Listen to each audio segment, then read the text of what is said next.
Endings YouTube channel. Today I am discussing about the Celery, Flask and MongoDB. With the help of these, how can we design some application? How can we reduce the load on that application? How can we reduce the latency? Okay, with help of this. So this is a very practical video, friends. This will be very helpful in organizations if you are designing some applications. So these are very important. Okay, this step is very important. Let's go into the video, friends. So first we have to install all the necessary dependencies.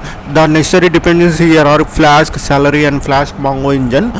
Flask is a web framework. Celery is a distributed system. Okay, it will distribute the task across the different clusters. Okay, and flask+mongo engine, here I am using MongoDB as a backend to store the data. Okay, friends. So after that, after installing, I am importing all the necessary dependencies. Okay, from Flask I am importing Flask request, Celery import Celery, from Mongo Flask and Mongo engine importing Mongo engine. So then we have to initialize the Flask app, friends. So here I am putting app as my application name. If you want to change, you can change and you can put whatever you want.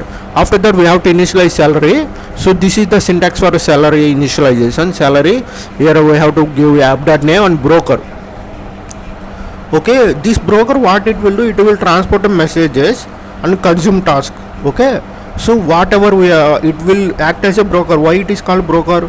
Whatever the client is sending and whatever the application is receiving, it will act as a broker in between. So okay, it is like a transporting of messages, friends. In the backend to store the whatever messages this came. Okay, that's why I am using MongoDB. After that we have to create a DB with the help of Mongo engine. Okay, then we have to define a, first I will tell, we have to define a task. What is our task or what is our application? So here I am doing simple task, friends. Okay, so while defining a task we have to do this thing. Okay, at the rate Celery.task. Okay, in this only, after this only we have to define whatever we want to do. What is our main task or what is our core task? So here I am writing simple function process underscore data. I am passing some task underscore data, and I am putting some delay for processing time. Okay, time dot sleep of 10 seconds, and after I am doing some processing. Okay, I am simply multiplying or I am doubling the data. Okay, simply multiplying task underscore data. After that I am storing that data in the MongoDB. So here we have created some function to store data in the MongoDB class results. So we are storing this in the document type. So because MongoDB will store the data in the documents, right? Okay, collections and documents.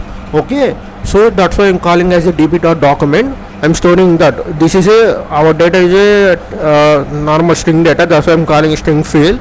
Okay, then I am creating a data document.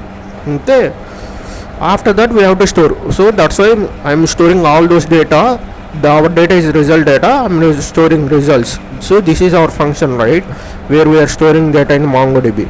So that's why I am calling this results and data is I am passing result data, and after saving, then I am returning the ID of document. Okay, so this is our task, friends. After that we have to we are using Flask web application, right?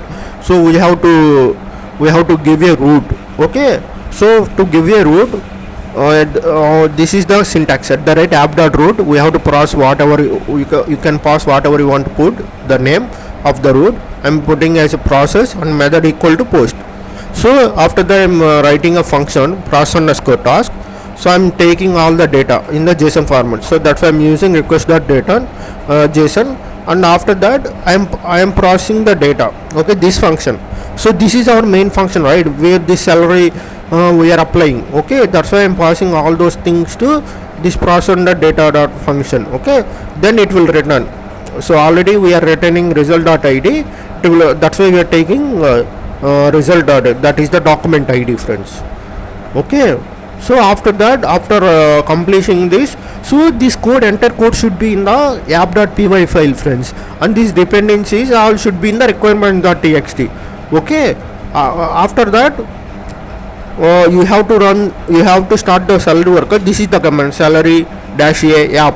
This is our app name dot Celery worker, and this will common, friends. Only app here will change. And if start the web Flask application, this is the command. If underscore underscore name equal to underscore underscore equal to main dash underscore underscore main. So after that app dot run. So this is the code, friends. Okay, so how can we integrate Celery, Flask and MongoDB in our application? So this is a very simple video. It will help you as for your starting of the project. So I hope you guys enjoy this video. Please subscribe my channel. If you like this video, please click on like button. Thank you, friends.